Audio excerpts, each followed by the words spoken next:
the misfit.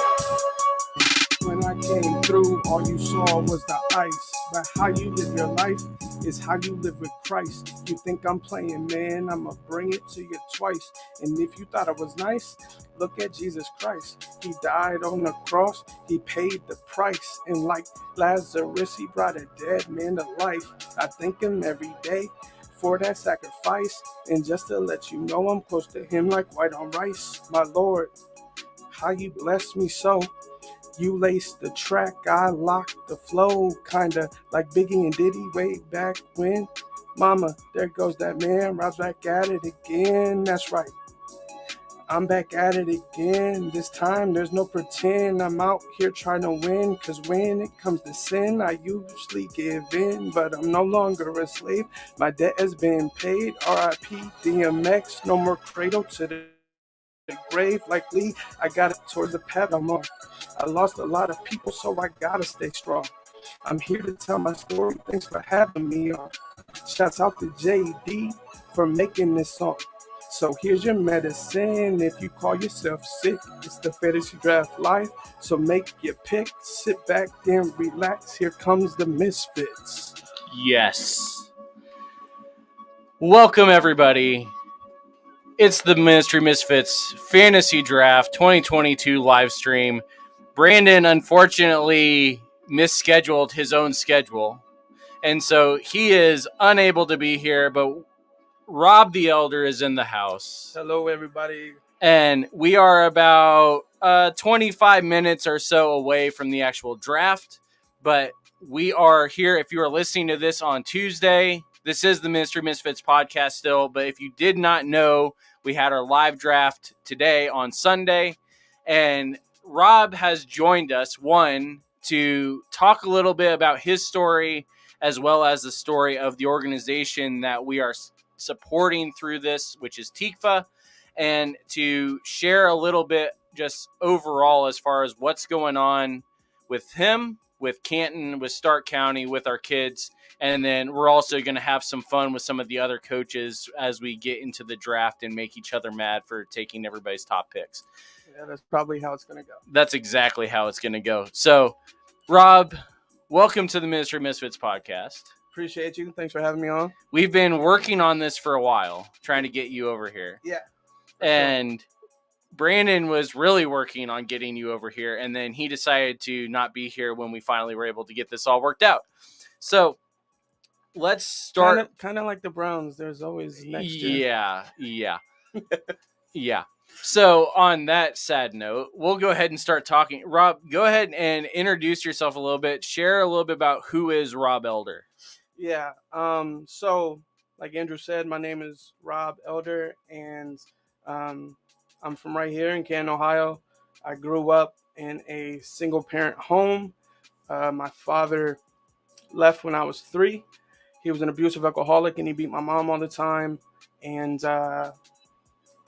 so she kind of kicked him out, and he just kind of left. And then I grew up, my sister and myself, with my mother. And she worked 3 jobs, and, we were kind of just left on our own. And so growing up was kind of tough. My mom did the best she could with what she had. When I was 12, she met this guy, and they ended up getting married. And shortly after that, my mother's mother ended up passing away, and that started a spiral down for my mom. My stepdad actually introduced her to drugs. He got her addicted to crack cocaine, and that ended up being a long 17-year battle that ended up taking her life. She died in July of 2017 of a drug overdose, but before that, life was just tough. When I was 15, we were taken away from my mother. My sister and myself went to go live with my aunt and my uncle. And then my other brother and sister went to go live with my grandparents. And that, for me, I just felt like, man, like I felt like everything was my fault. Everything that went wrong was my fault. because I was the oldest, so I took the brunt of that responsibility, and that led into adulthood for me because from the time I was 15 until I was 25, I lived in 17 different homes because every time something would happen at one of those homes, I felt like it was my fault, felt like I was a burden, so I left. Um, and so during that, I graduated high school in '06, worked a bunch of odd jobs, and I was actually in 2012, I worked on a farm, and I always knew that I wanted to work with at-risk youth, kids like myself who grew up in a system that we're going through similar things. Social work is a female-dominated field, and there aren't very many men in the field. And I always didn't feel comfortable talking to a woman about the stuff that I was going through physically as a man, and as a boy to a man, and emotionally. And so I always knew I wanted to get into that. But I was working on a dairy farm in Alliance at the time, and I ended up having to wear. I had the boots that you wear, because working on a farm, there's poop, there's all that kind of All stuff. sorts of stuff. Yeah. Yeah, there's a lot of stuff. So we had to wear these boots, and it ended up causing these sores on my feet. And for a normal person, like being born with spina bifida, that's a huge part I missed. Sorry about that, people. I was born with spina bifida. I wasn't supposed to live, walk, drive, live past 18. Um, all those things. And I am 34, and I have overcome everything that the doctor said that I would not be able to do. But my body isn't like most people. I walk with a limp. I don't have feeling in my feet. So these boots ended up causing a sore, and a normal person's foot, like you might get a blister, it could heal in a couple of days. But for me, because I have no blood flow, I have no circulation in my feet, I can't feel them. Like these things, like this uh, cut that I had on my foot back then, took a good 3 months to heal. I had to be completely off of it. Couldn't put no weight on it. I just had to let it heal. And in that time, I quit the farm, and I was just at a place where I was like, God, what do you have for me? Like, I'm 25 years old at the time, and I'm like, oh, well, maybe I'll just go to Stark State. Nothing against anyone who goes to Stark State.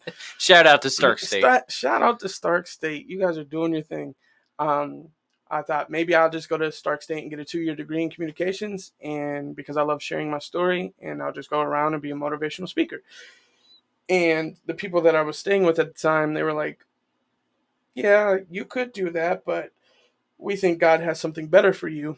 Why don't you check out these schools? And it was between obviously Walsh and Malone, and I went to Malone, and I went on a Wednesday, and I took the tour, and uh, they were having community worship, and so they were like, "Yeah, you can go to community worship." So I went down to community worship, sat in the back next to this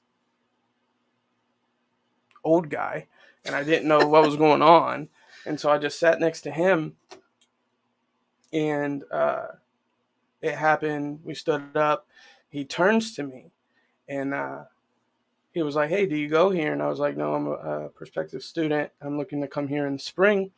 And I was like, "But financially, it is kind of expensive to go here. So, we're just trying to work out the financial aid." And I just remember him shaking my hand and telling telling me that it was all going to work out, and that God had a plan for me. Little did I know it was Dr. King at the time. I had no idea he was the president of the school. None of that. So, long story short, I went back to school in spring of 13, and graduated in 17, and I got my bachelor's in social work and a minor in youth ministry. And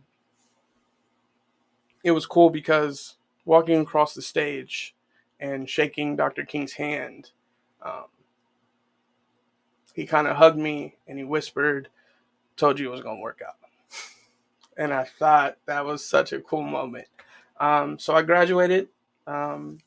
Things were going great. Graduated. Got a girlfriend at the time. I was like, yes, I'm on top of the world, living my best life. And it quickly went from the best life to one of the worst years of my life. Um, I had a summer internship, and that was the last, like, I was able to walk, but I technically didn't have my degree until I completed the summer internship. All the technicality stuff, yeah.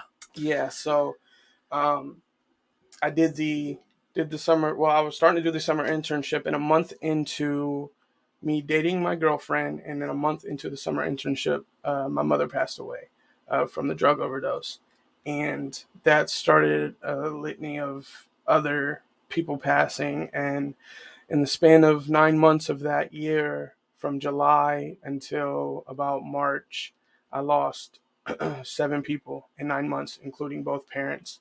My mom died in July of a drug overdose, and my dad died a day after my birthday in December from a heart aneurysm. And so, experiencing so much death and going through what I've already went through previous, um, it led me down a path of heavy drinking. It led me down a path of questioning God. It led me down a path of, what kind of plan do you have for me? Am I going to turn out like my parents? And, is because my mom, she actually started going to church in 95. And that's what made me fall in love with God, was watching my mom fall in love with God. As weird as that sounds, that's what made me fall in love with God. That and Tupac rapping ghetto gospel, and then going to church and hearing them talk about the same God that Tupac was talking about. So that's a whole different story. But another topic, which we will cover eventually, yes, I'm sure. yes. So that's what got me into music, and that's what got me into into church and following God. And so I was, like I said, I accepted Jesus when I was 12, and I didn't really get serious about it until I was about 19. And it was very it was good, but like that's my thought process was like my mom started out strong, and then obviously she went down this path, and I thought the same thing. I'm like, oh man, I was a Christian and I did all these things, and life was good. I watched God move. I went on mission trips and did all this cool stuff. And am I going to turn out like my mom? So that's what really, was in my head for a long time. And um, in the like I always had a peace that I knew that the devil was messing with me. I knew the devil was like, oh, see, yeah, you're going down the same path your mom did. And I knew he was lying to me, but there was a part of me that believed that lie. Um, and so I lost, like I said, 7 people in 9 months. And then ever since 2017, it just feels like everyone around me just keeps passing away. Had a few more people pass away from COVID um, over the last couple of years, and things like that. And it's just been a season of like, all right, God, I just gotta trust you in the midst of me wanting to do other stuff to fill voids. I just gotta trust you. And so that's kind of in a brief synopsis of my life and what's gotten me to this point. But yeah, so Well, and it's an important part of the reason that we're doing this is because Brandon and I talk TIQVAH all the time, as far as the TIQVAH teas, the support, all these different things. But it's different when you actually start to hear why we are supporting TIQVAH instead of just any of these other, even some of these more worldwide organizations that are doing similar things. Yeah. United Way, Big Brother, Big Sister, all these sort of things. Mm-hmm.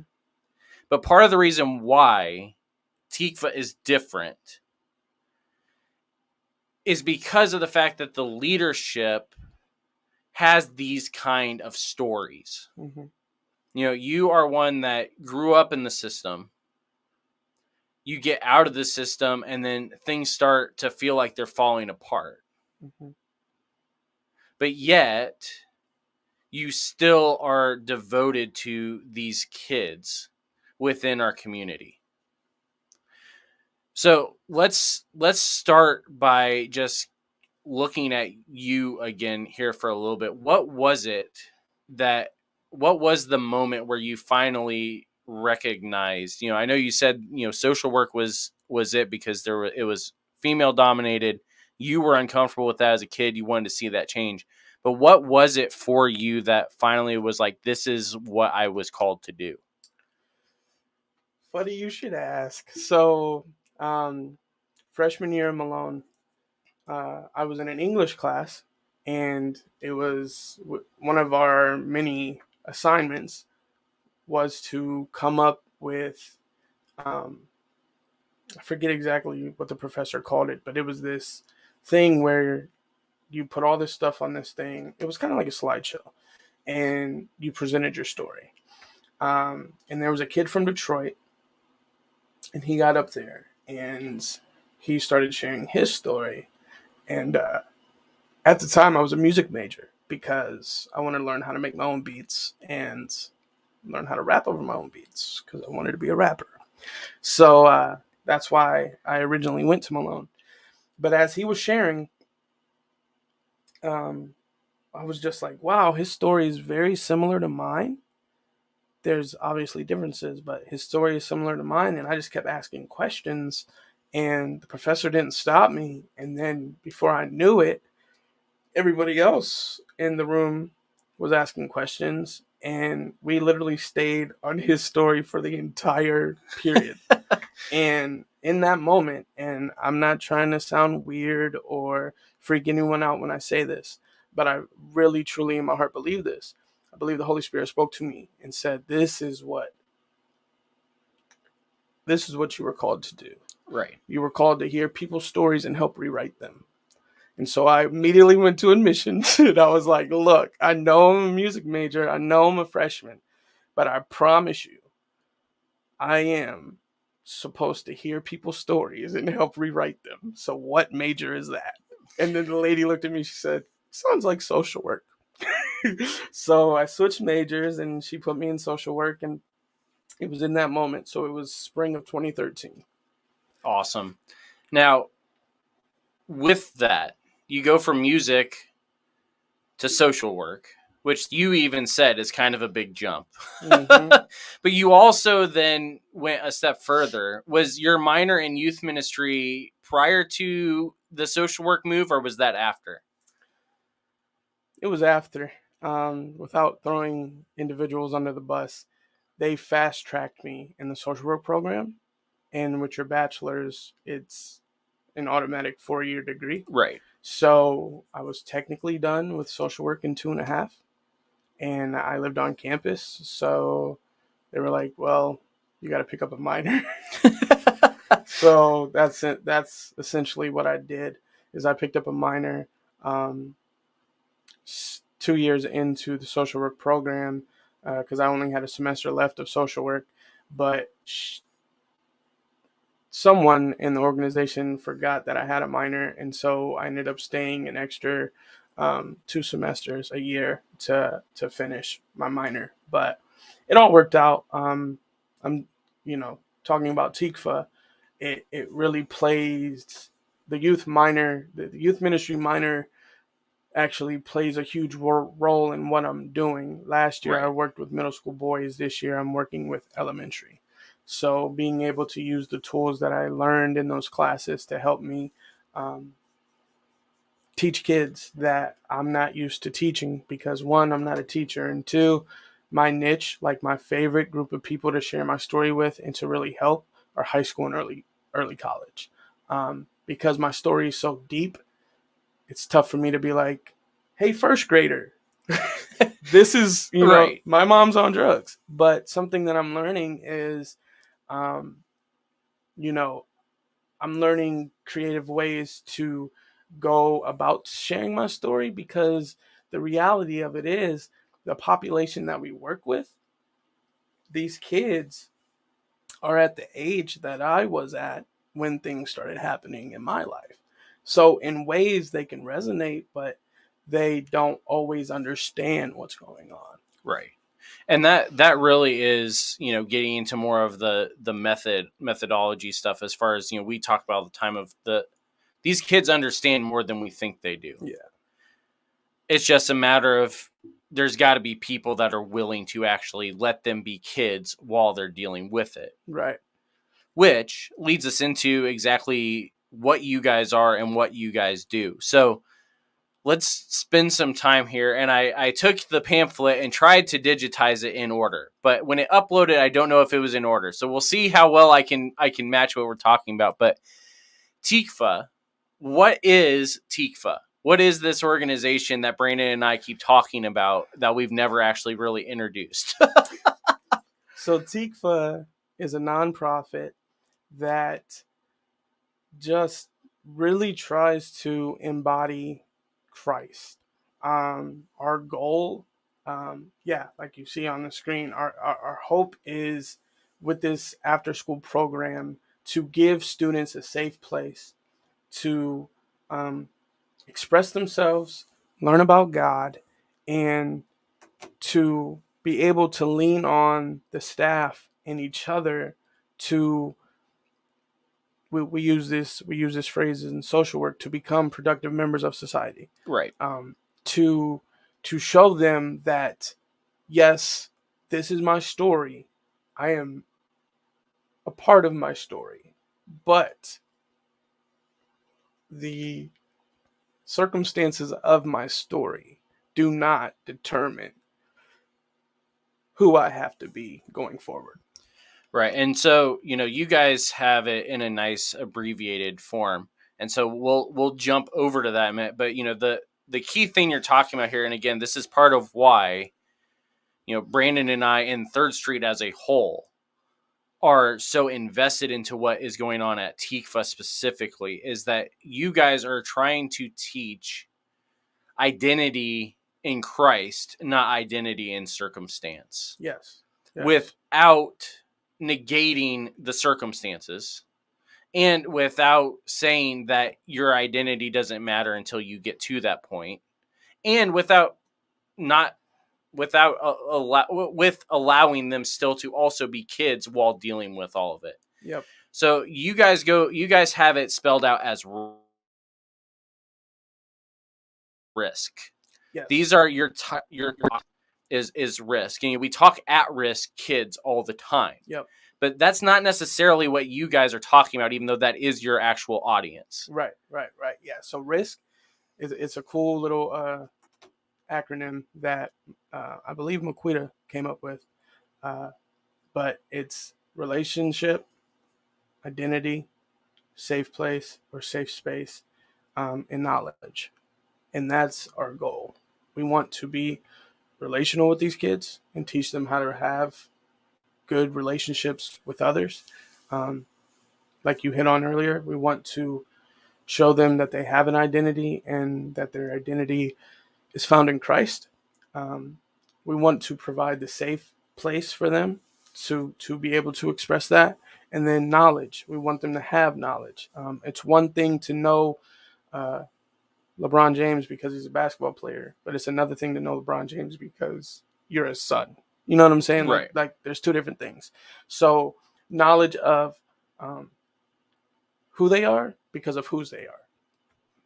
And it doesn't even just stay there, because you guys also do general knowledge stuff as well, because you guys are heavily invested in their academics well, correct? Oh yeah, yeah. So academics piece, there's a whole time frame section. Again, first time being on the podcast, so like, how real can we be on this podcast, bro? Like, does it have to be PC? Can I just be real about it? I don't want to have to bleep you out is all that we're asking. Yeah, so go for it. No, yes. No foul language. But the school systems are failing these kids. Right. The reality is these kids who are older, they're already hip to the system. They know, all right, I can literally fail every grade up to 8th grade, and the only grades that matter are 9th through 12th. Right. And so they don't put any time of effort into their academics. And so what TIQVAH is trying to do is help bridge that gap. We know that when they leave us, they're going back to not the best home situations, and we know that they're going back to a broken system. So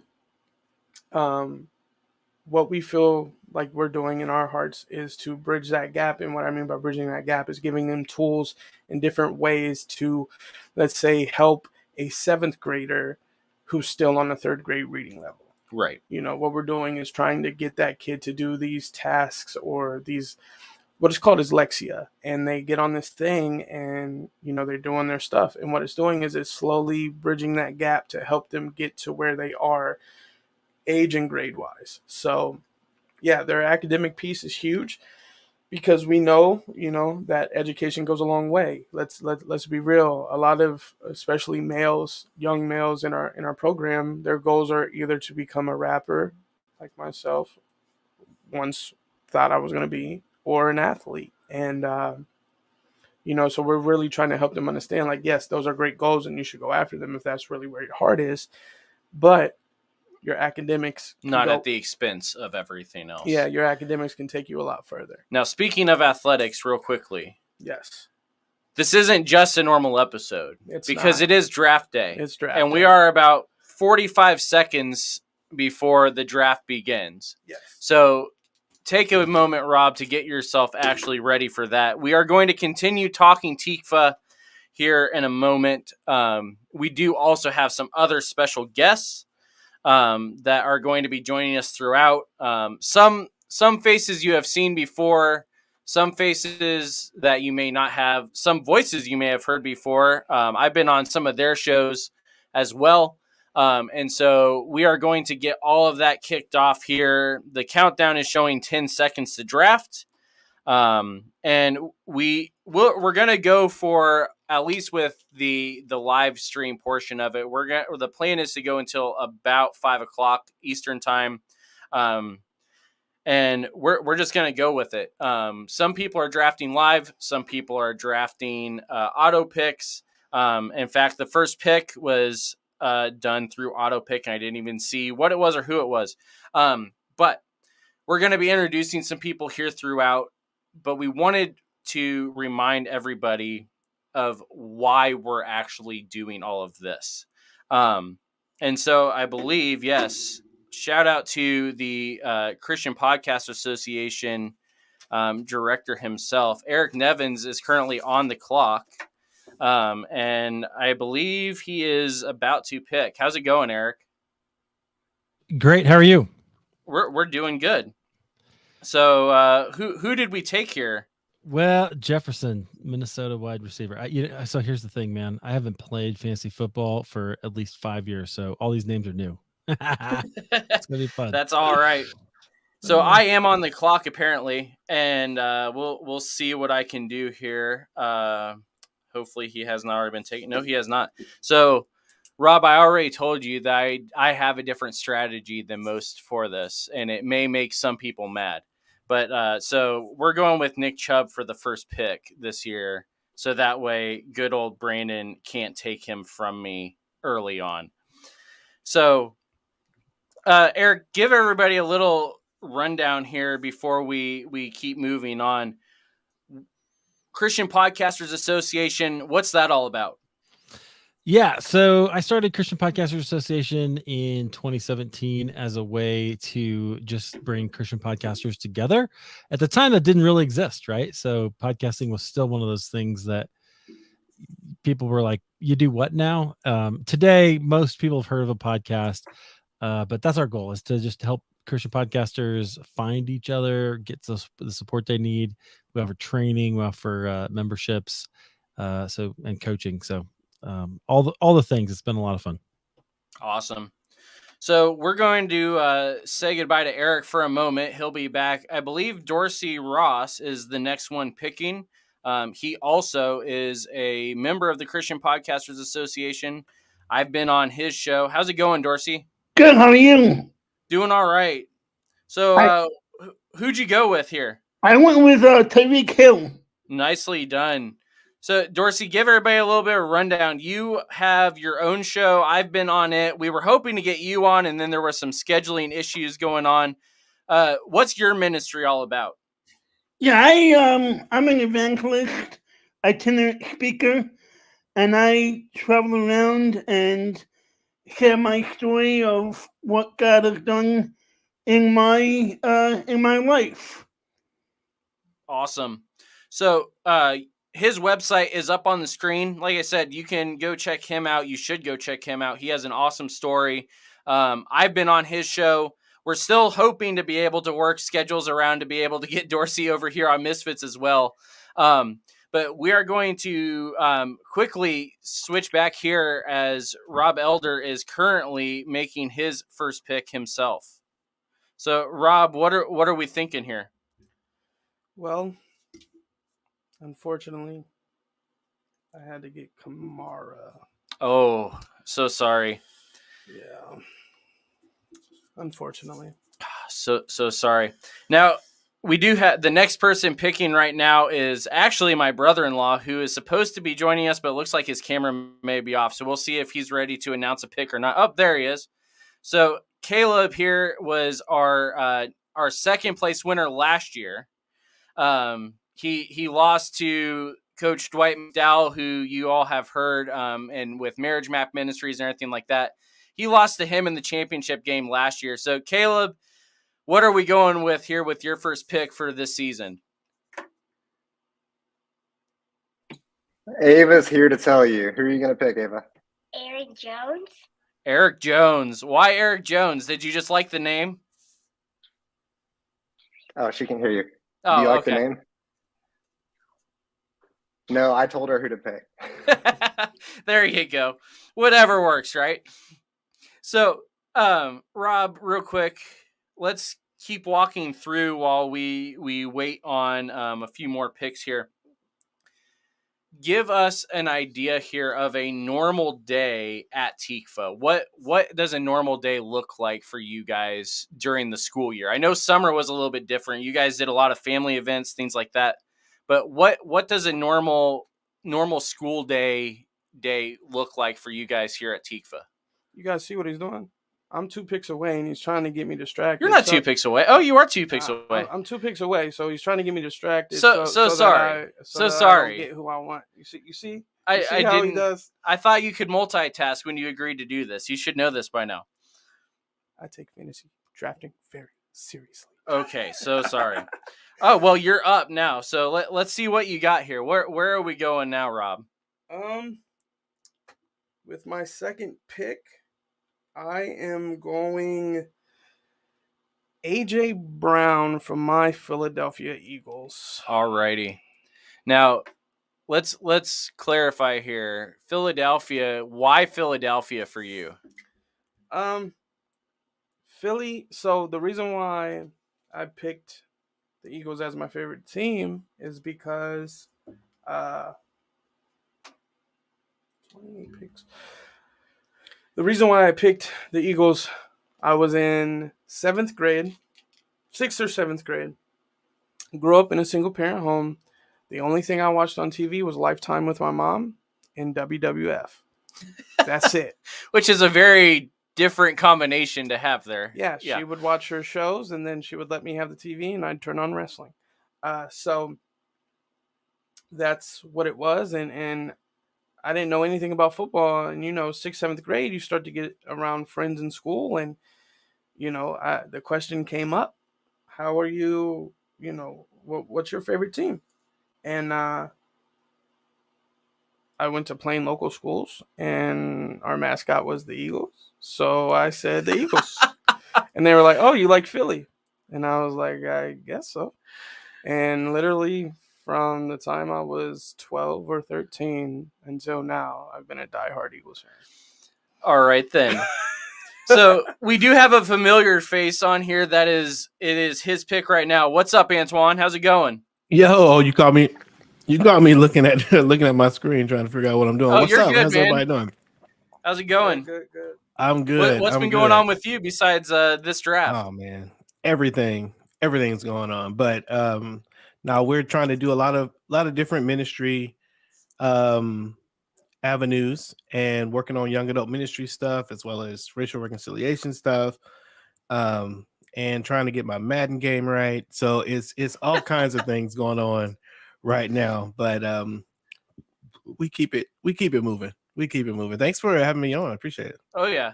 there is always room for more Antoine on the Misfits podcast. Come on. Always room. Okay, I am having a hard time here. So let me do what everyone says not to do. I'm going with Mr. Patty Mahomes. Quarterback. Take the quarterback early. Yes, he was my quarterback last year, actually, much to the dismay of a lot of people. Last year we did the auto draft, and I ended up with both Mahomes and Brady, and so I had my pick for whoever I wanted for most of the season. But wow. Oh, it's up to me again. All right, we are gonna go with Akers out of LA. I'm gonna get my running backs up and ready quickly here. I learned very quickly last year that I have to get them out of the way early. So let's see here. When are you coming back up here, Rob? Are you got time to talk TIQVAH a little bit, or are you getting ready to go? No, I'm 19 picks away. All right, I can talk TIQVAH.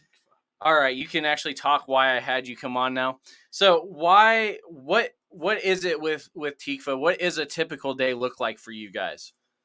All right, so the kids, they get there all various times. All the schools let out in different times. So they'll get there and there's usually a snack provided.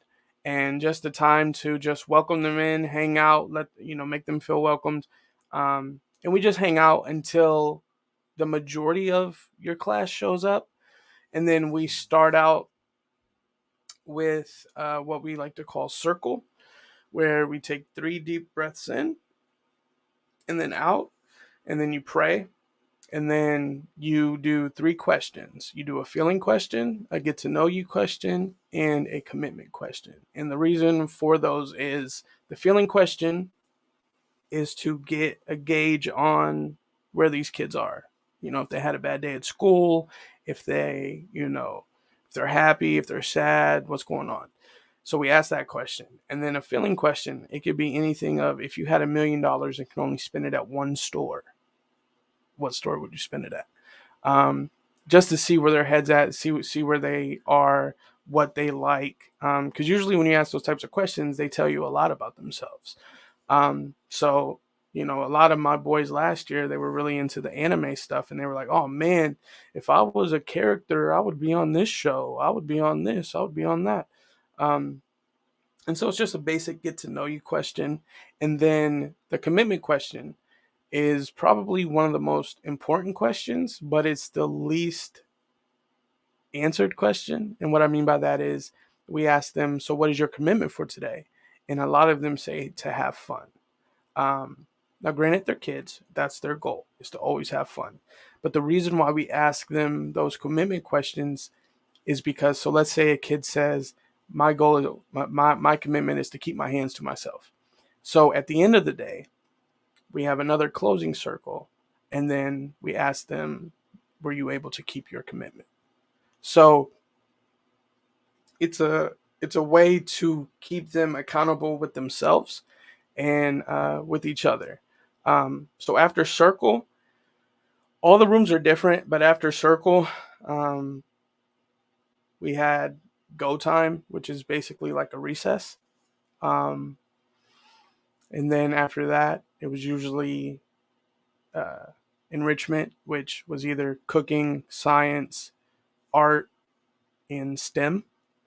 And then Tuesdays were DET, which is double-edged sword time, where we intentionally teach them the Bible and themes of the week.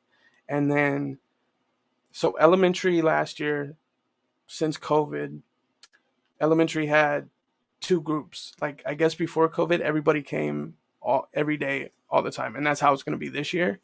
But so last year, there was a Monday, Tuesday elementary and a Wednesday, Thursday elementary group. And middle school came Monday, Tuesday, Wednesday. High school only came on Thursdays. So on Wednesdays, we really didn't have anything for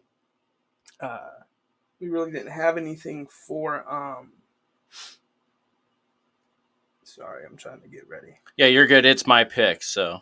All right. We really didn't have anything for middle school. And so I came up for my classroom, Real Talk Wednesdays. My nickname is Real Talk Rob. I get that because I'm a fun loving, I can have a good time type of guy, but I can get very serious and very deep. Um, and that's what most people know me for, is just always being real, always being authentic with people. And so I got that name from people over the years. And so I was like, why don't we just have Real Talk Wednesday, where every week the boys would take a sticky note and write a subject down and put it in the bin, and we would pull one, and that would be the topic for the day. And believe it or not, they got into some deep stuff. They got suicide, homosexuality, Holy Spirit. Like, we had some really good conversations. And so that's what we did. And then typically um, after that is dinner. So we for like we feed them, and then after dinner uh, was homework, academic time. We call it Thrive time because the kids did not like academic. Imagine that. The moment they heard academic, they were not trying to do it. So Thrive time, we changed it to Thrive time, and we just try to get them pumped up. Man, this is your time to thrive. Like show us what you got. Work on this paper. And middle school boys, that was really difficult to do. But I told them, I said, hey, the sooner you get this done here, the less work you have to do at home. Right. You can play a game, you can watch TV, you can do it, you know what I'm saying, instead of going home and going straight to homework. And that kind of got them, oh yeah, you're right. Like, I don't want to do homework when I get home, so I'm gonna try to do it here. And then after that, we do we clean up the room. That's another thing of accountability and responsibility. It's on them to clean up their area, their space, wipe tables down, put the chairs up, just clean the room, make it presentable. It's a lot harder with the young ones because it's usually left for you to do the stuff that they can't do. But for middle school, high school, that's essentially what we did. Yeah, while you're making your pick here, part of, again, what separates TIQVAH out from most of the others that we have the opportunity to support, talk to, not that they're doing things wrong, but the difference that we see especially is again, you are talking about where you have made major commitments to these kids, both to treat them as kids, but without minimizing their pain. Mm-hmm. And what you are talking about there is the fact that these kids are not only, they may be elementary age, junior high school age, but they want to actually talk about what's going on in their lives. And that is much deeper than just what the latest video game or TV craze is at the moment. Right. Now, we are going to continue talking TIQVAH throughout, but I just realized that somebody else has joined us that I completely missed, and I don't even remember which team is his. So we're going to go ahead and bring him on now just to introduce himself. So this is Don. Is it Raper, I believe? Don Raper? Ruber? Bruner. There we go. Not even close, but thank you. We were talking dyslexia earlier, so it counts. So now you are one that has just joined us from Twitter, correct? Correct. So why the Misfits? Is it just because I hounded you down on Twitter, or was there something about today's draft that just made you go, this is the draft to be in? I just happened to see that your tweet about fantasy football. I don't think I've ever seen a tweet from you ever. And then I saw that about fantasy, and I was like, man, you know what? Let me try 2 leagues this year. So it just was kind of the right place, right time. So. Well, we're glad you're here, and hopefully now that you're following me, you're not going to be like the other people that talk about my tweets and just start calling me the Marxist crazy person that's over there in his own little world. So yeah, you don't have to worry about that. So how have you been doing so far with the draft? You getting the people you want in, or is this a little bit harder with 20 people in a league? Yeah, I've never done a league this deep before, so I'm I'm used to 12 the first time I ever did fantasy football was 2 years ago, and it's always been, and I'm doing the same league this year. This is my third year doing it, and so it's a 12-person league. So this is fun. This is like, I mean, I'm like bouncing around all my pages here, trying to cross out names, make sure I'm, not struggling. I see somebody just took my guy St. Brown. Good pick there. But yeah, this is cool. I like doing this deeper league. This is fun. Yeah, so like we said, we actually have 20 people this year for the league, which also, because of the fact that this is a fundraiser, the fun thing that we also get to announce is that because we have 20 people in this league, everybody had to pay a small fee for this fundraiser. But that means that TIQVAH, the organization that Rob has been talking about, that you hear Brandon and I talking about all the time, we are actually going to be able to put out, or to hand them a check for $200 here as we get closer to Christmas time and all of the, fun banking things get cleared and all of that. But because of the fact that everybody that you're seeing on screen here has joined us, as well as some people that weren't able to make the draft today, including Brandon, even though he's the one that scheduled it, we're not going to let that go. These guys have all paid a fee that is going to TIQVAH to support the work that Rob was just talking about. Rob, who are you going with? It's your pick again, man. Who are you going with? It's getting tougher now. Yeah. I'm going to go with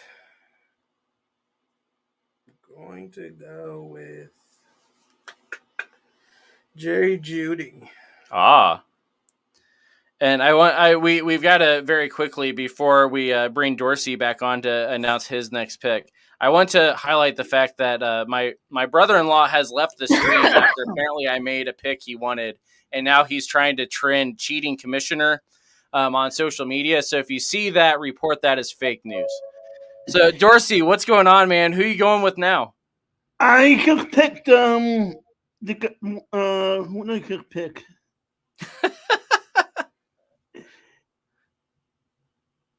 I picked Cortland Cutting. I was gonna pick Gary Goody, but he, somebody got him before I did. Awesome. Yeah, it's way harder this year than I think any of us expected with 20 people. But honestly, I think it's more fun when you have no idea what's going to be happening. So it's up to me again. I've already taken my quarterback.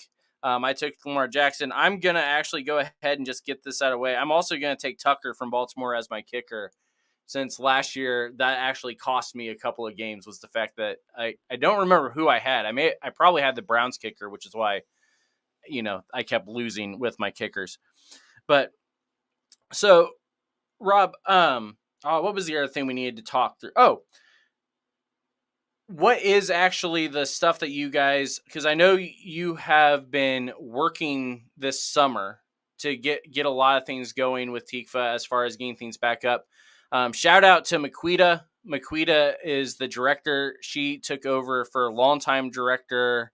Was it last year or 2 years ago? 2 years. 2 years ago. This is Maquita's second year. But TIQVAH is not a new thing. TIQVAH has been around for a while. So give us a little bit of the highlights here. What's TIQVAH's story as far as the amount of kids that you guys are working with, the families that you guys are working with, and where you guys are hoping to go?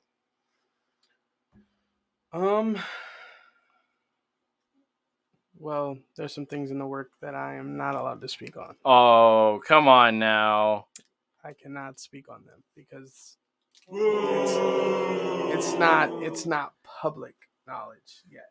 So I don't want to be the one to break the news when it's not even my place to break the news. But yeah, so we got some big things in store. So we finished up summer programming at the end of July. These last 2 weeks we've been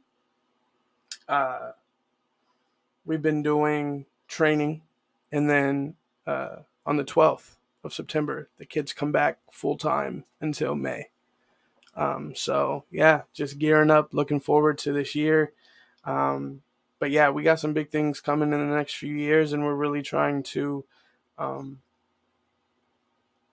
really just trying to do what God is calling us to do and be, play our role. Like you said, the city is big.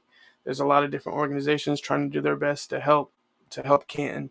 And TIQVAH is just one of those organizations where we just want to play our role and we want to do our role well. So that's our hope. That's what we're hoping for. And we're doing that by, just helping out where we can, doing different fundraisers, doing different going to other churches and helping them fundraise, putting on different events for the kids, things of that nature. But yeah, so something that's really cool that I didn't get to experience last year is high school will be around all 4 days. So 3 of them will be off site and then 1 will be on site.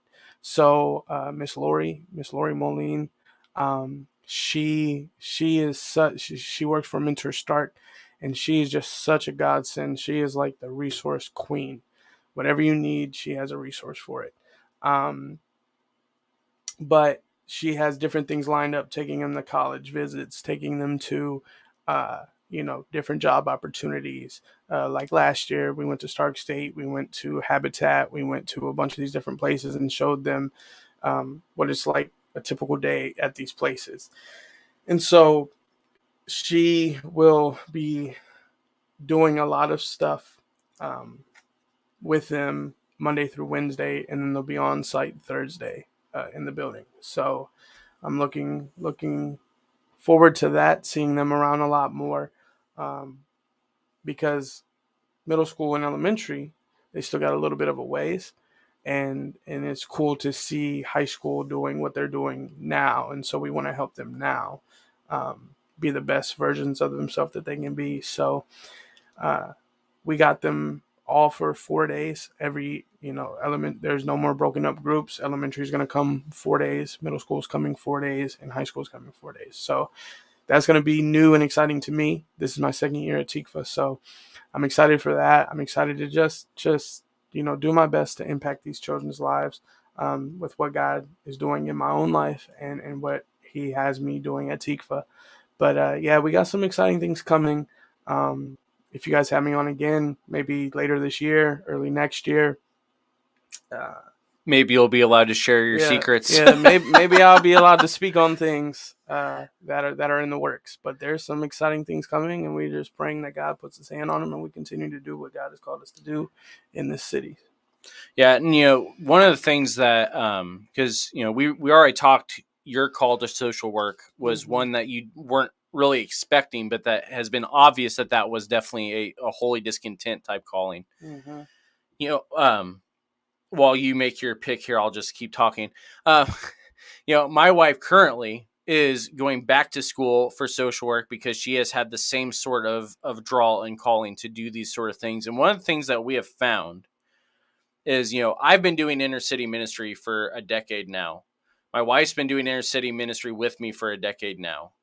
We've known about a lot of these different problems, things like that.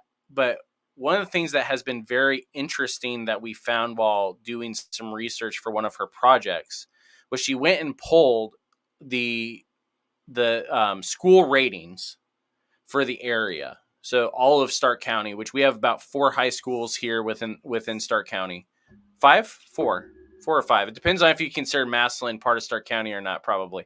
But which anybody that's local has very strong opinions about that.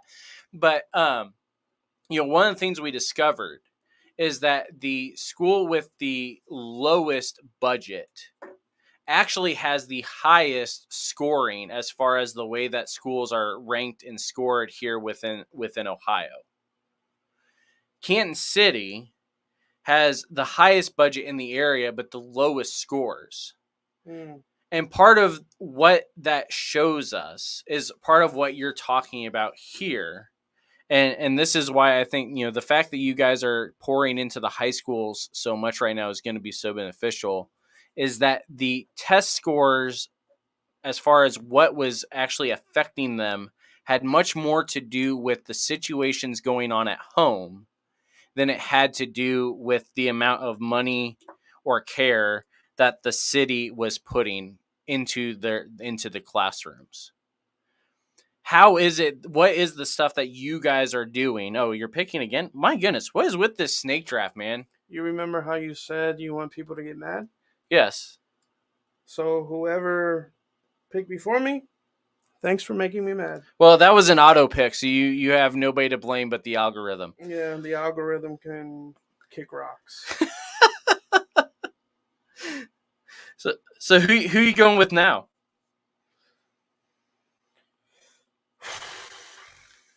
Tough choices, man. Tough choices. Yeah. Who do I want? I just don't feel good about it, but I won't have another pick For a while. in like 20 something picks. And by that point, please don't fail me. There's always the trading block, man. Yeah, I don't mess with trades. Oh, well, that's good to know. So who'd you go with? Tua. Oh, you should be good there, man. You shouldn't have any issues with that. But back to what I was asking you before I realized it was your pick. I don't know what's with the snake, man. I feel like everybody else is having like twice as many picks as I am. What is it that you guys are doing specifically to kind of target that home life side of what's actually affecting our kids as far as the academic, being able to perform academically? How is it that you guys are trying to counter that? So we have not sure what we're calling them yet this year. They might be called home hangouts instead of home visits, but home hangouts. So what we're trying to do is a couple times a month we will go to the homes and just hang out, get to know the parents, get to know home situation, see if they need help, and you know, whether it's food, financial, and try to get them hooked up with the organizations that we know can help them. So with that said, it's one of those things where that's where we're trying to build it. We have a couple events throughout the year where they're family oriented, and so we ask parents to grandparents, you know, aunts, uncles, to come be a part, whether it's a kickball game, whether it's, you know, games in the dining hall, whether it's a Christmas party, whether it's the end of the year event. But we come and you know, we want to embody what Christ talks about when he says, you know, be a community, be who, you know, I've called you to be a community. And it's not like, oh, organization, families. It's families, you are a part of this. You are just as much ownership as we are. And so that's our goal with them, is to just let them know, hey, you're a part of this just as much as we are. So you helping, you coming to events, you being a part of this is actually helping your child. Because at the end of the day, if your child sees that it matters to you, then they'll realize that it matters to them. So, Awesome. Yeah. Real quick, we're going to jump back in. So Eric, how's it been going so far? You know. You don't sound too confident like here. that. You know, it with so many people. Like when you're done after your pick, the next thing goes, your next pick is in 32 picks. Right. Yeah. Like that is insane. So that's like every good player, everybody that I flag, I'm like, okay, that'd be good. They're all gone. They're all gone by the time you know, you get back to you. So it's very interesting to deal with that and to try to figure, okay, what do I take? So I heard you agonizing over that earlier. It is hard. So this time I took my defense because I hate worrying about my defense. So I'd like to have a good defense right at the beginning. So yeah, I'm waiting to see my other brother-in-law that is not on the stream here told me earlier that he's hoping to pick his defense early because he only has one defense he actually knows anything about. But so far I haven't seen him do it. So we'll see if he actually is able to get what he wants. Yeah, I've done that for years where I take it way sooner than most people would, just because I want to make sure I get one that's decent, you know? Yeah. So now, Eric, real quick, you have your own podcast halfway there. You got any exciting things coming up you want to share about? Yeah. So it's interesting. You know how you have people who influence you and whose books you read, or different people that you look up to that you get on your show finally, and you're like, wow, that's kind of amazing. I have one of those coming up. It's not booked yet, but one of my spiritual mentors, I would say, is Richard Foster, and he just is putting nice. out a new book. And I reached out to his publisher, and they said, yeah, we'll get that set up. So I'm hopeful that sometime this fall I'll be able to hop on a call with him and interview him, not just about the book, but also some of his story. And I think that'll be a lot of fun. So that'd be cool. Yeah, I was looking to see. I've got his book underneath where we're at the moment, but I can't find it. Ah, nice. I have a first edition of the Celebration of Discipline, which I actually found one cool. in a thrift shop 2 days ago. That was a first edition also, and I was shocked. Did you pick it up? No, because I've got the other What? one in. Actually, I have 2 copies of the one we had, because the class we had to read it for, my wife was in also, and both of us wanted to keep it, and so both of us, because we both have different notes in it. So if you can believe it, Rob, I actually did read that book. Okay. So it's a really important book, and it sort of touched off this spiritual formation movement. I think it would be too much to say that those are the only thing that you should be worrying about, spiritual disciplines, but it's also important. So, look, I'm on the clock, by the way. Okay, I should. Oh yeah, you are. Sorry about that. Yeah, that's all right. I have no idea. I don't. Told you this is what he does. Yeah, right. So, well, I just wasn't really paying attention to whether or not I should. I don't know who anybody is good. Let me see. Let's take this guy. Okay, there we go. Claypool, you're mine. Oh, there you go. Is he good? So Eric, I know you may have to jump off here. You're cooking really good food that you can't mail us, unfortunately. I tried, Rob. I tried. He's smoking a lot of different meats at his house right now, but he can't mail it to us. I'm so sorry. I tried for you, man. I did. So Eric, I should figure out how to do that. So what we do on Labor Day, because nobody who wants to party on Labor Day, because you got to go work on Tuesday. So we have on the Sunday of Labor Day, we have a party. We have all of our friends over. It's the people who've meant a lot to us throughout the year, particularly the summer. We invite them over. I fill up my smoker. This time I've got pulled pork. I got 3 chickens in there. I'm going to add some sausages here in a little bit, and because those all go really long ways. And we hang out with our friends. Everybody brings some drinks and some, a side, and we provide the meat, and it's a great time. So awesome. So Eric, I know you're going to have to jump off here, but thanks for coming on, and hopefully this won't be too stressful for you. Yeah, thanks. Well, I haven't played. I told you I haven't played in 5 years because I'm kind of a baseball guy. So I do play baseball, fantasy baseball. Love my Cardinals. I don't know if we're going all the way, but we're going deep this year. Just as long. All I care about at this point is I want to see Pujols actually get 700. Right? We saw him. He actually is turning it on enough. He might be able to get there. So, and if we're far enough ahead in the division, they might give him more at bats, which I hope they do. In Colorado here at the beginning of August or middle of August, we saw him hit home run number 686, I think 686 or 687.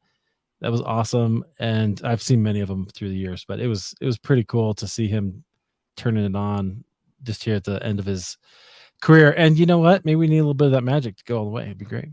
Yeah. So Eric, we'll pop you back on for another pick here if you're able and still in, but glad you were able to at least come talk with us for a little bit. Yeah. Thanks for having me. This is a lot of fun. You sounds like you guys are doing some great work. Awesome. So we're going to now jump back in and surprise Antoine again, who's never actually paying attention until I'm already got him on the screen. So how's it been over there, Mr. Madden? Not too bad.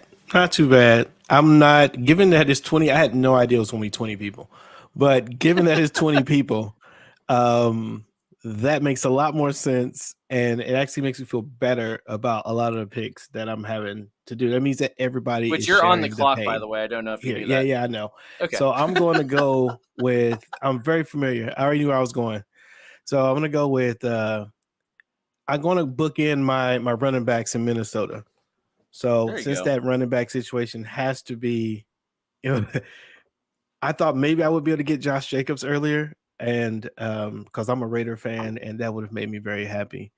But Yes, which if you want to alas, watch him play the Raiders, Pastors game 2, he's still trying to get it going. I'm still trying to get. Yeah, the struggle was real in that first season, for real. But yeah, but Dalvin Cook never plays every game in the season, so Madison's probably gonna have to come in. So I actually feel good about that because it gives me a little insurance there. Although I'm worried about Miles Sanders, so we'll see. Hopefully he starts in You should be. Philadelphia and does his thing.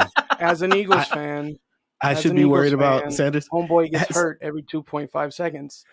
Oh my gosh, If that's how I if felt a piece about of grass, if a piece of grass is bigger than him, he'll probably get hurt. He gets turf toe real quick, Yes. but Yes. Miles Sanders. So I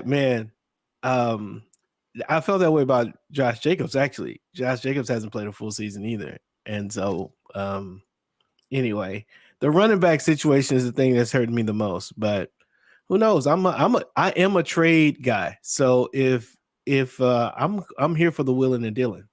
So if somebody sees something that they like and they want to make a move, the door is open, my friends. Well, door with is 20 open. people, this might be my first ever willing and dealing as well, because What I'm hearing from most of you is that you didn't actually look at anything within the league before jumping on here, because I just thought it was 12 people. spelled out. I didn't look. I just made sure I could log in and change my name, and then I was good.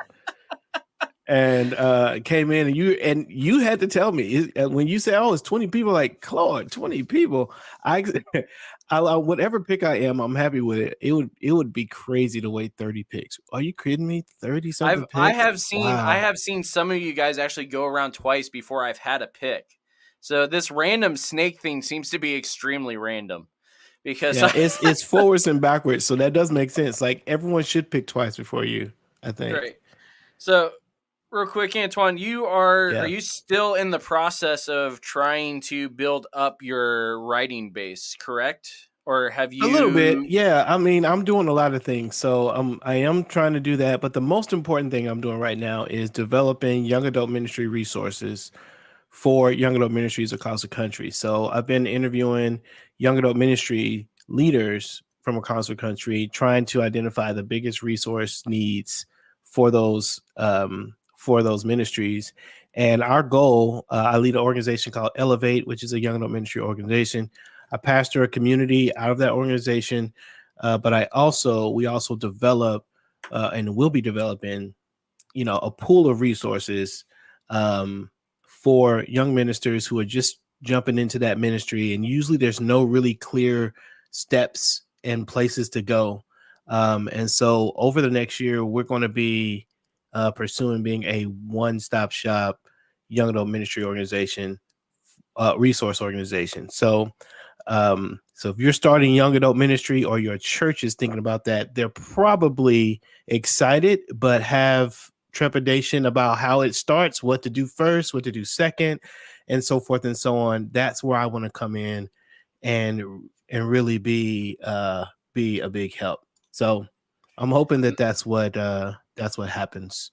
And once you guys get more up to date as far as what you're doing, not up to date in terms of what you're doing, but up to date as far as having the plans in place and everything like that, we want to have you back on and walk through all of that again. Oh man, who took them? My defense is gone. I looked up for 1 second and my defensive pick was gone. All right, let's see here. My goodness. Yeah, but it'd be cool, man. I mean, I'm excited about that. We've got, we're the Elevate YouTube channel. We're going to have 130 videos over the next 12 months. We should have 30 to 40 over between now and the end of the year, specifically about young adult ministry details. I'm doing a free workshop next week. It was supposed to be next Tuesday, or this week, Tuesday, but it's actually going to end up being Thursday, I believe. Where we just jump in on Facebook Live. We're going to do a 45-minute webinar on the skeleton of a young adult ministry and how to get started with it. And then I'm doing my first online course, a 5-week course, starting next week on the 13th. And since it's the first one, where the price on that is significantly lower than normal. So if anybody's interested in any of that, if you guys are doing young adult ministry and feel like I can be helpful to you, let me be that. Would love to do that and be helpful, and at the very minimum, meet you and connect you with others. Awesome. So we'll let you get back to planning all this out here. We're gonna jump back in and check in with Dorsey here, who I believe he's on the clock also right now. So. No, not yet. I got a long way to go yet. Oh yeah, that's Eric that's on the clock right now. Yeah. So what's been going on with you, Dorsey? How's the draft been going? It's going, it's probably not the best, team of guys yet, but we'll see what happens. So what's been going on with you ministry wise? I know you've been traveling around speaking a lot, but you got anything exciting coming up you want to talk about? I'm hoping to get more speaking engagements, for the fall, and I've been getting a lot of requests to be on other people's podcasts, to go on there and to share my story on there. Awesome. And if you want me to come on your show, you better book me now, or else, I may be all booked out. Well, that was the issue last time, was I booked you way in advance and then all the schedules changed. But anyway, yeah, if you guys do want to hear Dorsey's story or book him to come talk to your church, DorseyRossMinistries.com is the place to go for all of that. Like I said, if you want to hear the episode that I was on for him, that's on our website, MrMisfits.com, and you can go to the other appearances in the resources tab and find that and hear about the stuff he's doing and how he fits the misfit mold. And we talked about that a little bit over on his show as well. So Dorsey, you got you know who you're going with next pick, or you just kind of flying by the seat of your pants now? At this point, yeah, I'm just randomly picking whoever I can. Awesome. So Rob, what are you how are you feeling now with all this? You settled in and got yourself into a groove with who you're picking, or are you still just sitting here going, this was not what I meant when I said I wanted a live draft this year? The latter. So we're going to take a quick break actually here. We're going to go for probably another 15 minutes. I'm not sure how many rounds this draft actually is. I probably should have looked at that, but didn't. We're going to take a quick break and hear from our sponsors. Once I figure out where they went, they disappeared. What'd you do, man? You broke my thing. They never disappear when Brandon's on here. There we are. So we're going to hear from Jade from Laird Creative Agency here, and we'll be right back after this. Season 2 of the Ministry Misfits podcast and our awesome theme song are brought to you by Laird Creative Agency.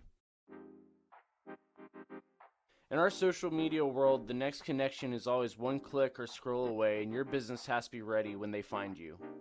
That's why Laird Creative is always looking for ways to step your brand up. Whether you're looking to overhaul your brand one time with a new website or want to save money by outsourcing your graphic and media content, Laird Creative Agency is here to help. Laird Creative's mission is to take the difficulty out of the creative process. With Laird Creative, you'll find a dedicated team of artists ready to tackle any creative need that your business has, big or small. If you're looking for an easier way to share the vision of your organization through thoughtful branding and creative content, find them at LairdCreativeAgency.com to get started. Mention the Ministry Misfits podcast and get a free consultation call. Laird Creative, step your brand up.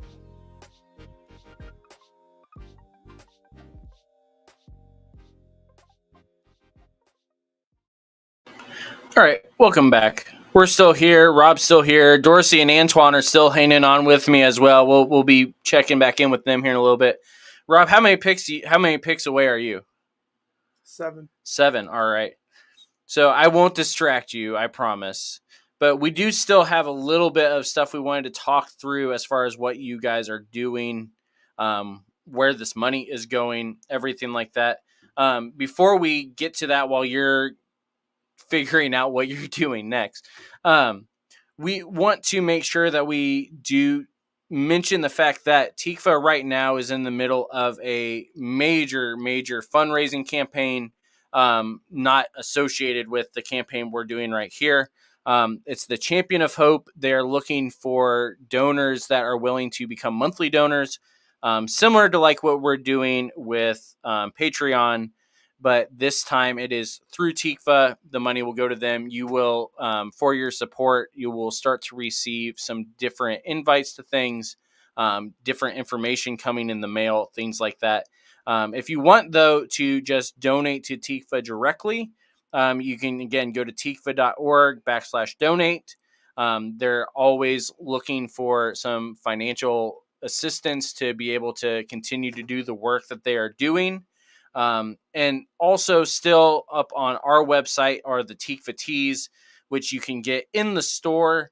And again, the profits that come from that go back to the work that TIQVAH is doing as well. And we just love talking with them, seeing what they're doing. You can find them on Facebook, Instagram, Twitter, and I think you guys are on one other, right? Oh, Facebook. I didn't say Facebook. How did I forget Facebook?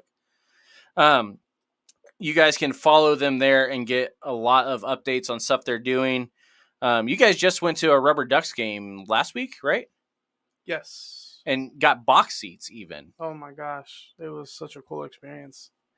Yeah. So if you want to go check all that out, I think we may have shared that also on Twitter, things like that. But you can check out everything that they are doing at all of their social media stuff, as well as their website. Those of us that are local and want to do more than just join fantasy football, buy a t-shirt, or donate money, they are always also looking for volunteers. Guys like Rob can't do it by themselves. Like we said, there's a lot of kids that are needing just people to pour into them, to invest, show that they care. And so if you want to learn how to volunteer or what type of volunteers are needed, you can go to TIQVAH.org/volunteer and find out all the information there as well. So, Rob, now that you've made your pick, I want you to walk us through real quick, because you guys have about 7 things that you guys kind of highlight as far as the work that you guys are doing. This was on your pamphlet you told me to put up, so hopefully you know what I'm referring to. Kind of, sort of. All right.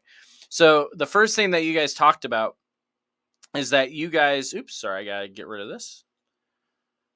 First thing you guys were talking about is the fact that you guys focus in on nutritious family style meals. Now, are we talking family style just in the way that it's presented, or are you talking like actual home cooked meals for these kids? So our food that we receive is primarily donation based, but we do ask with the donations that it's not just chips and Oreos. Right. we really want to feed these kids, because truth be told, and it's a sad truth, but this might be the only meal some of these kids are eating. Mm-hmm. And if we just fed them chips and Oreos all day, then we're being a bad steward of what God is wanting us to do with that. So we have a lot of good food. Like last year, I ate every meal, and it wasn't like lunch food or anything where it upset your stomach or nothing. Like Chick-fil-A was a donator last year, so Tuesdays we had Chick-fil-A, typically nuggets. So the kids love Chick-fil-A Day. Who doesn't love Chick-fil-A Day? I mean, Amen. come on. Amen. Although you're talking about this on a Sunday, so I'm not sure why you're torturing us with that. But yeah, you're on the clock. Yes, I know. I know what I'm doing. All right. The next thing you guys highlight, because like you said, and this is something again that we've talked about this on the show. We've talked about this in a few debates on Twitter. We've talked about this in a couple of different places. But the fact is that child hunger, child malnourishment, child food insecurity is way bigger than anybody gives credence to here in the U.S. Yes. And especially for the kids that we already have talked about that are in the system, that their parents are having to work nonstop in order just to keep rent up. This is a much bigger reality than anybody wants to actually acknowledge. And so that's part of the reason why the nutritious side of the family style meals is such a big key to all of this, is that even though the schools try, it's still not necessarily going to meet all of the kids' nutritional needs. And so that's part of the reason why they're looking for that. And if you want to donate food, again, if you go to the TIQVAH.org/volunteer, I believe that's where you can find that information on how to do that. Some of the other things you guys highlighted is this idea of character development curriculum. Now, when we're talking character development curriculum, are we actually talking, there are all these different, within youth ministry, there's all these talkings as far as character development curriculum, like orange and purple and like all these different color ones. There's all these different discipleship models. What is it that we're actually talking about when we're talking character development curriculum within TIQVAH? It's structured in a way where we are intentional about character development. Not just blueprint, read it in a book, because let's face it, other than the Bible, there's a lot of books you can read, but it doesn't match your life. Right. like in a perfect world, sure, absolutely. Like that would be ideal. But we as a team have put together a curriculum where we are intentional about character development and teaching them how to be, like I said earlier, to be productive members of society, because character is important. And, there's a lot of, unfortunately, there's a lot of people that will just judge you based off appearance. Mm-hmm. And our kids come from situations where they might not have the best clothes, or they might be the run of the family and got big brother's clothes. And so automatically they're baggy. And because you're wearing baggy clothes, you must be this or you must be that. And, unfortunately, a lot of them are looked at a certain way because of the school system or the classes that they're in or their economic status. And so these kids, without even realizing who they are in this world yet, are already being judged for stuff that they don't even have control over. Right. So we try our best to teach them that character is important. Something my mom instilled in me that I try to do with that I did with my boys last year is, look, my mom always told me, as long as you tell the truth, people will always believe you. And there were times where they didn't want to tell me what happened or what was going on, but they had that trust by the end of the year of like, look, I can tell Mr. Rob something because he's always told me, as long as I tell the truth, he'll always believe me. So, character is very important. And so, Miss Jackson and Maquita, I was not hands-on with it, but there are intentional character development things that we will be going over. So each week there will be, with our DET, with our enrichments, and with the character development and the leader in me, they will all carry a similar theme. And so they'll just feed off each other, essentially. Awesome. Instead of trying to teach kids 10 million different things. Now, the other stuff that you guys are doing is enrichment classes. You already talked a little bit about the fact there's art, there's STEM, there's I don't remember the other ones you said, cooking, those sort of science. That's STEM. Science is STEM, right? Well, we had a science one, a cooking one, an art one, and then STEM was like 4 different things. Okay, yeah. Well, science is the S in STEM, unless I'm completely wrong. STEM wasn't around when I was a kid, so I know it wasn't either. And yeah, I wasn't really paying attention either. But last year you taught science, I believe, correct? Yes. Because you stole one of my books. Yeah. But what is it that you specifically are in charge of this year? Are you back in science, or are you doing anything different this year for enrichment? To be honest, that has not been talked about yet. All right, then. So that is to be determined, and we'll find out later. Yes, that will be a week 2 discussion. Now, have you found that the kids are actually interested, willing to do these sort of things, that they're finding things they're interested in, that they're actually involved? Or is this something where it's a little bit harder to get them to interact? I know with some in some cases when we're talking these sort of ministries, and especially with the at-risk generations that we're dealing with here in Canton, that sometimes getting them to actually want to commit to doing these sort of enrichment style things does not come easily. Is this something where, because of the fact that you guys are doing all these other things and that it is very much a family atmosphere, that you're finding it's easier to get them involved, or is it still an uphill battle? To be honest, it truly depends on the kid. I think and granted, we try to make all these things fun, but they were all for everything. STEM was usually the one that they were like, we just came from school, I don't want to do that. But we would try to do it in a way where it was fun. So, but yeah, and that's the thing that we try to do, is we try to make it fun, and we incorporate. He's on the clock again, so he's a little distracted. We incorporate, because these kids are really good at like callbacks. So like, if I'm doing a science experiment about, how a boat floats on water, aerodynamics or whatever it's called or something. I don't even know if that's right, but like how a boat floats on water. I can be like, remember yesterday when we read about Jesus walking on water?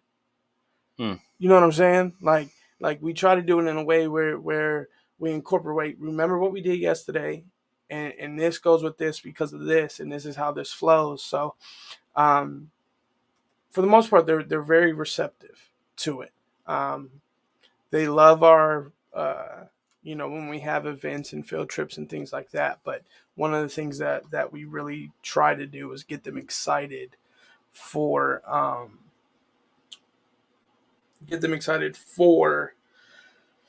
things like that, where they're just excited to be there and learn and have fun. Man. The exasperated sound was not due to the enrichment classes, but due to the fact that he has no idea who he's picking at the moment. But the fun thing that you guys are talking about with these sort of things is that it's giving the kids an opportunity to find something that they love, and not forcing them to try to do something that they hate. Mm-hmm. Which is part of why STEM was not probably the top idea, was because of the fact that they were just forced to do all of this at school for a while. And now you're sitting here saying this is an activity that you get to choose to do, but yet we're going to have you do the exact same thing that you just spent, 5-6 hours at school doing. Right. Now I do have one question related to the STEM, just because I'm curious.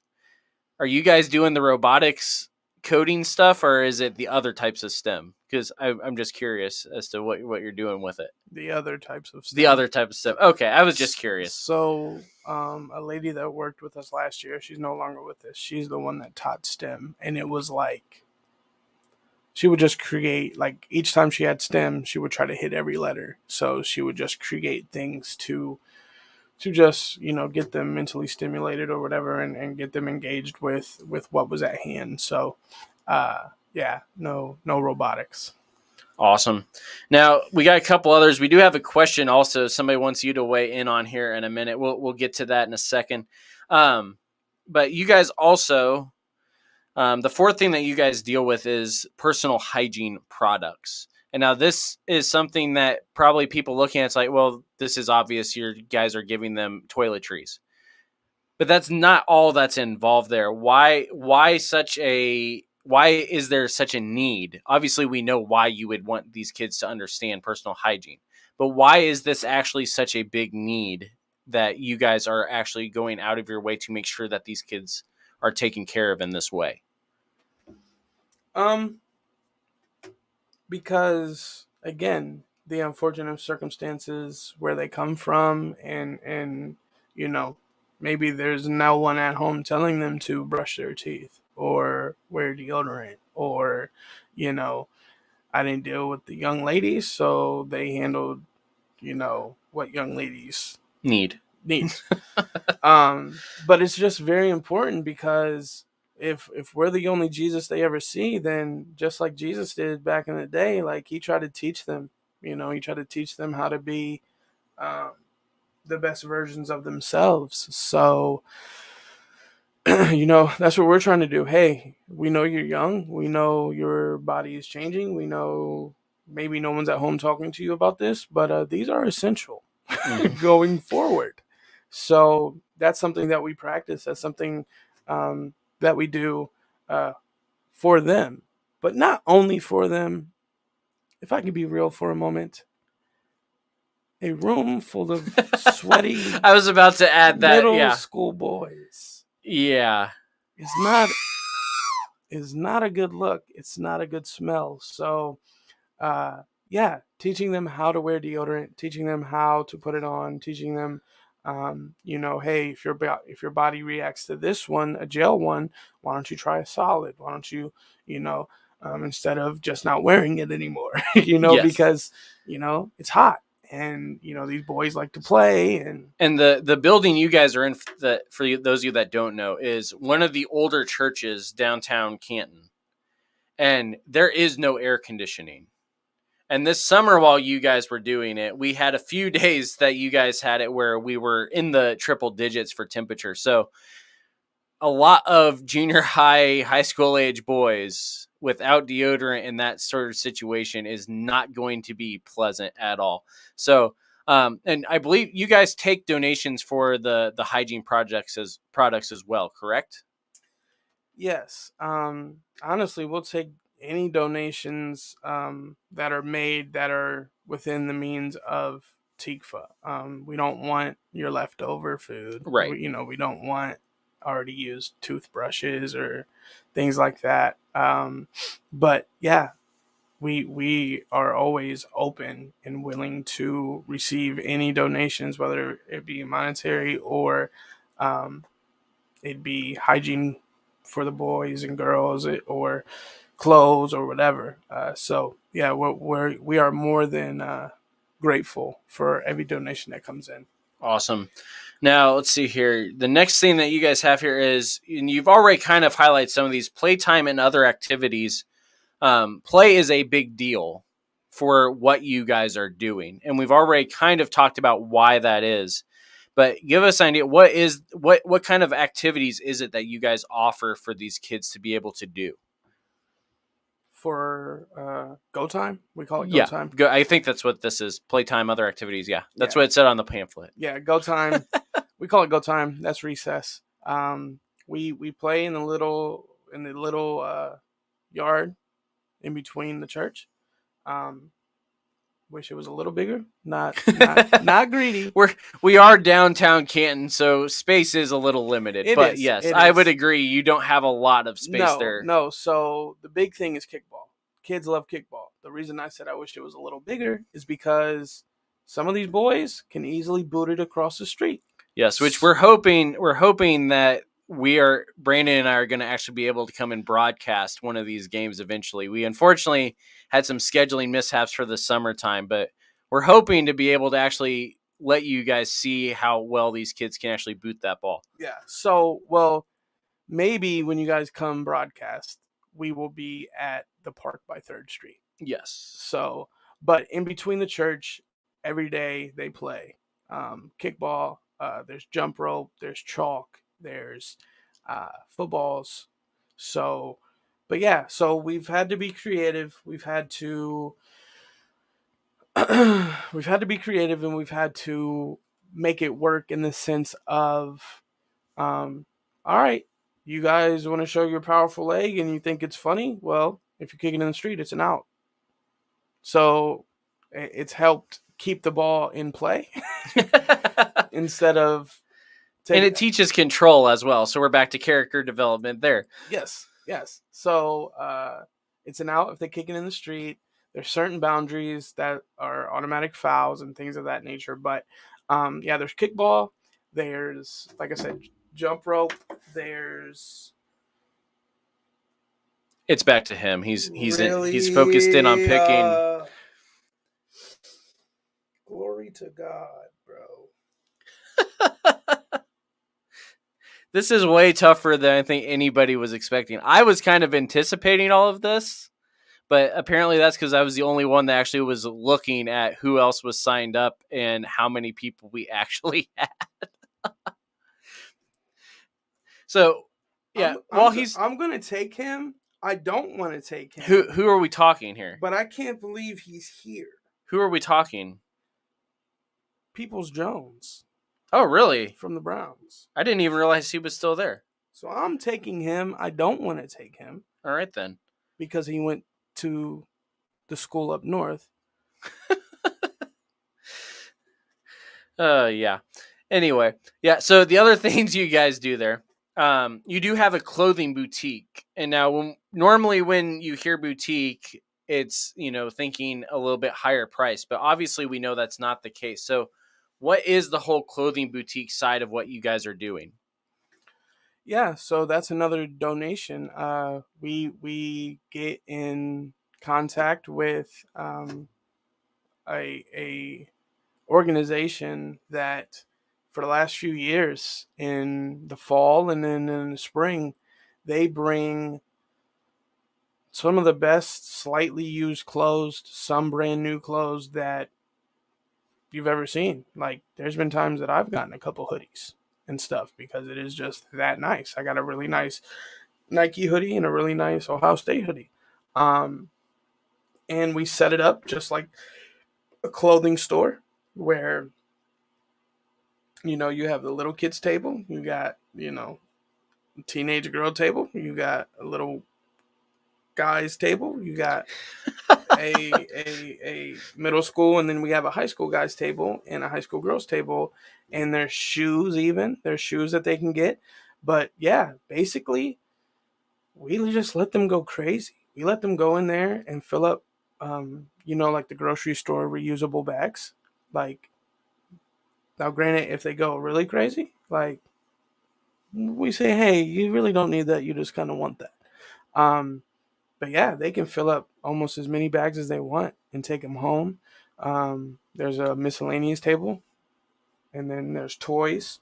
There's like a toy table, things like that. But yeah, they really have helped us a ton and has really been a blessing to us.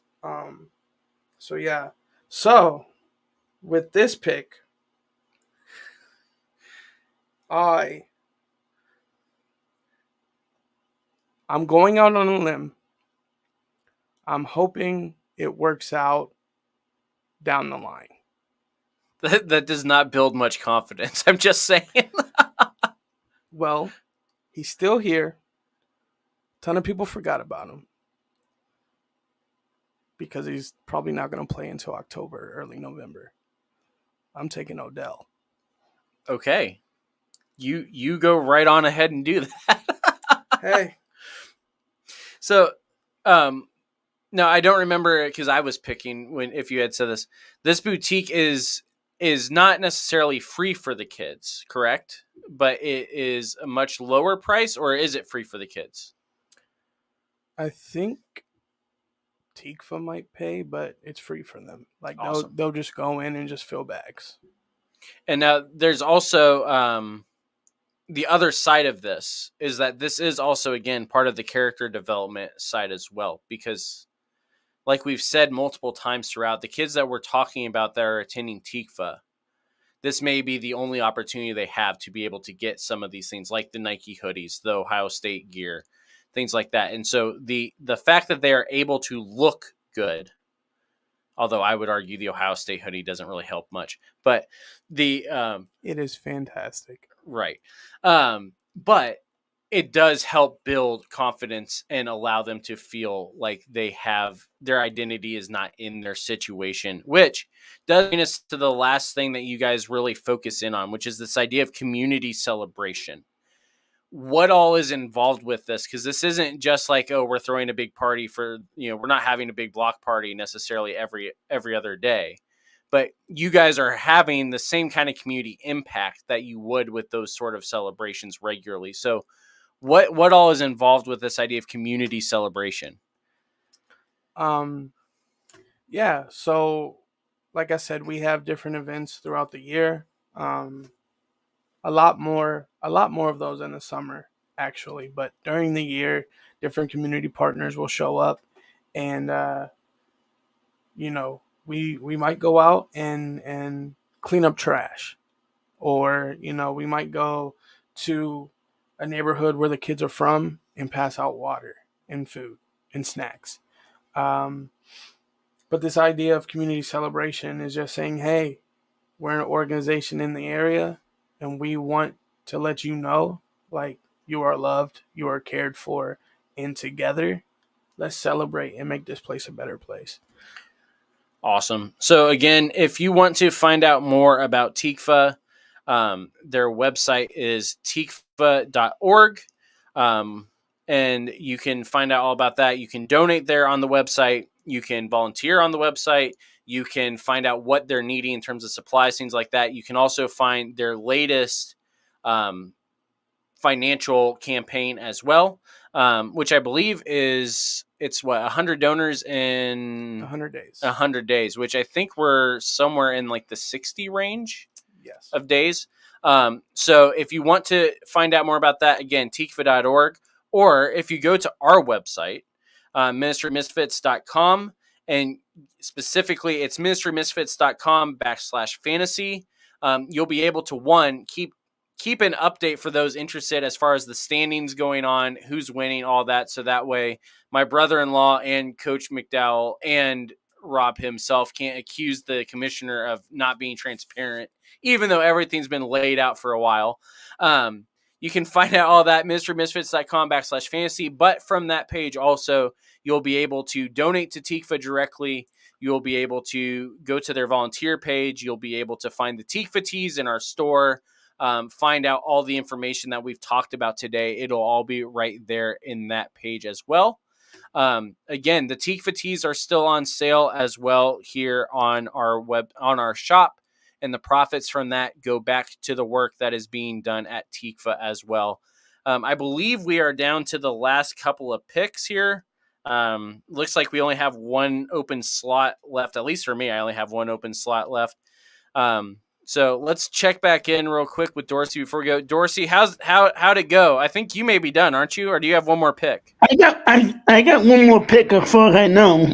Yeah, I got one more pick. I'm 14 picks away, so I got a little while yet before I need to pick again. How do you think this all went? Do you feel confident going through, or are you going to be one? I saw you and my brother-in-law already talking trades in the chats over here. Yeah, well, I like my quarterback and I like my defense. We'll just have to see how the rest of the team stack up. I think everybody is going to find that there's going to be way more managerial duties this year than they expected. Although, shout out to Karen and Lori and the other Rob and Justin, who are kind of in this just to cause chaos, which even though they aren't even live picking, based off of the reactions from everybody, I think they've already accomplished their goal in causing chaos. So, Dorsey, again, if you want to check out Dorsey's stuff, go to dorseyrossministries.com. You can find out a lot of the stuff that he's doing, find out his story, as well as check out any of the stuff that he has coming up. We're hoping to actually have him back for a normal interview here with Misfits also, but we've, got to actually figure out a schedule that works, if that even is a thing. But Dorsey, thanks for jumping on, man. It was fun. Yeah, definitely. That's a good luck throughout the rest of the season trying to figure out exactly what we're all doing. So, Rob, real quick as we shut down here as well. First of all, thank you for at least coming on, even though now you're a little bit more frustrated that you've been on camera watching your dreams come crashing down as your list. I've noticed your list has gotten longer and there's been way more crossouts than check marks on your list over here. Yes. Maybe this is the real reason Brandon didn't want to be on air to do his picks, is because he figured it would be the same sort of thing. But again, thank you for coming on.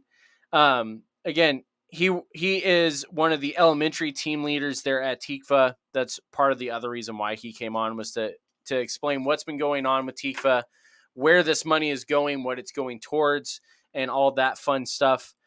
He also did write a verse to our theme song, which if all goes well, that may be made available for download here. And again, the money from that would be going to TIQVAH as well. But we got to make sure that it actually recorded correctly before we make any promises about that. If that does happen, that will be in the fantasy league as well on that page there on our website. If you want to support Misfits while you're at it, you can do that in a couple of ways after I make my final pick. Who should I go with? Did you go with? There we go. Did I what? Maybe you already did, but earlier you said there was a question. Oh, yes, there was a question. Let's see. We had a question from Trey over on YouTube. It says, how do you all feel about my 10-man team? See, CMC, Fournette, Diggs, A-Rob, Etienne, Ertz, and Kyler, benches Akers, Thomas, Kareem Hunt, Olive, Tyler Boyd, and Devonta Smith. My recommendation, which you probably don't want to take, but you asked. So I would definitely be putting Akers off your bench, but that would be the main thing I would be moving. Hunt maybe move off, but you know, we'll see. If he has a season like last year, you probably just want him left on the bench. What do you think, Rob? I don't know if you need to look at the list here. Here's his list. He's asking for our opinion. We were actually hoping to. Oh, you're on the clock. You may want to make your pick. We'll let you make your pick first. We were actually hoping to be able to get an actual fantasy expert on the draft to analyze. However, he was already booked, so we couldn't have it. We're hoping to get him on next year, though, to do this sort of thing. But while Rob is making his pick before evaluating Trey's team here, we do want to, again, remind you, if you want to support Misfits, patreon.com/Mr. Misfits. We've got 4 different options there. That money goes to support all of this, the work that we're doing in here. As Rob has discovered, the studio is not as spacious as he once thought from watching the videos. So the money coming in is going to keep our room cool, as well as to keep the website, YouTube, all of that running and going as well. So did you make a pick? No. Real quick.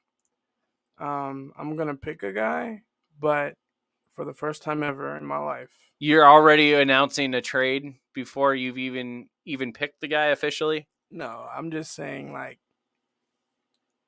if you're willing to make a tight end, I need another tight end because everybody who's left is projected to get like 70 points. For the season, not per game. For the season. So, yes, I need a better tight end. So the call is out there to the rest of our league members. If you need a better tight end, come find Rob, a different tight end, come find Rob. No, I need a tight end. So if you like any one of my other players, maybe we can talk. Yeah, come find Rob. So Rob, go ahead, give Trey's team a look there, and then we'll let you give your eval before we shut out here for the day. All right.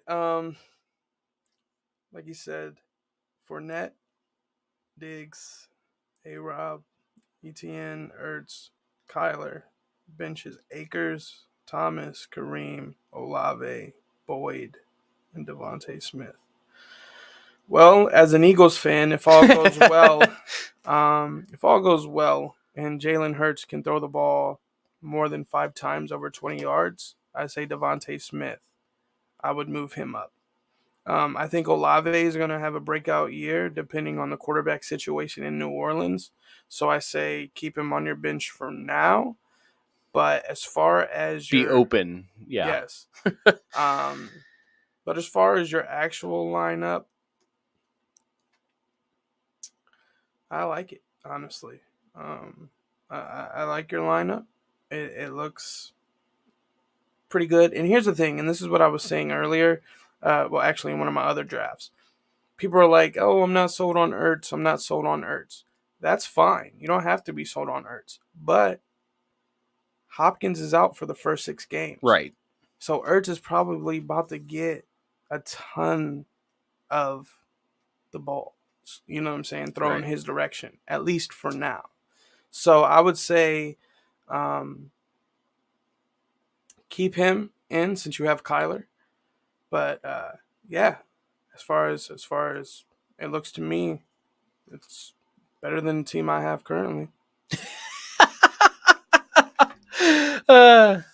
And just a reminder to you, Rob, that you were the most vocal beyond Brandon about wanting this live draft. So I'm just saying. No, here's the thing. Let me clear the air before we get off air. Let me clear the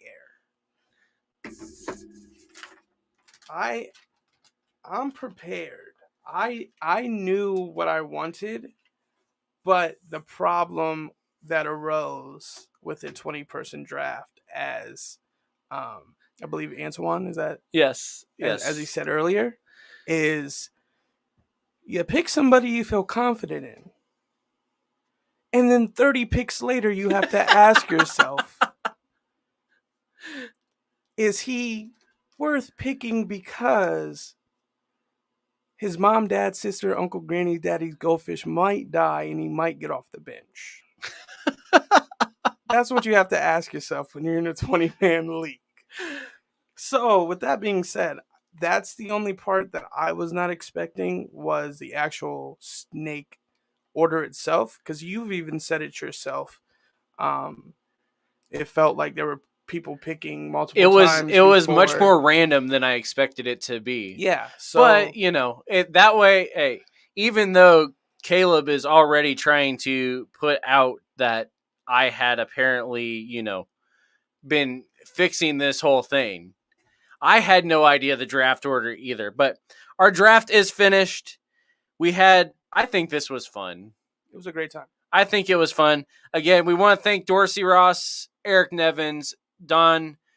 Who else was here? Antoine, our boy Antoine was here. Mm-hmm. Caleb for a little bit, and shout out to Ava for making his pick for him. Yes. All of that, all fun, all good. We hope that those of you that are listening, watching, have, if nothing else, gained some insight into TIQVAH and why it is that we actually have chosen them as the one that we want to support. Again, TIQVAH.org/donate, TIQVAH.org/volunteer, or just TIQVAH.org in general, as well as you can find out all this stuff on our website as well. So, Rob, thank you for coming on. Thank you for the verse. And we will we'll see you all next week once I remember where my buttons are. There they are.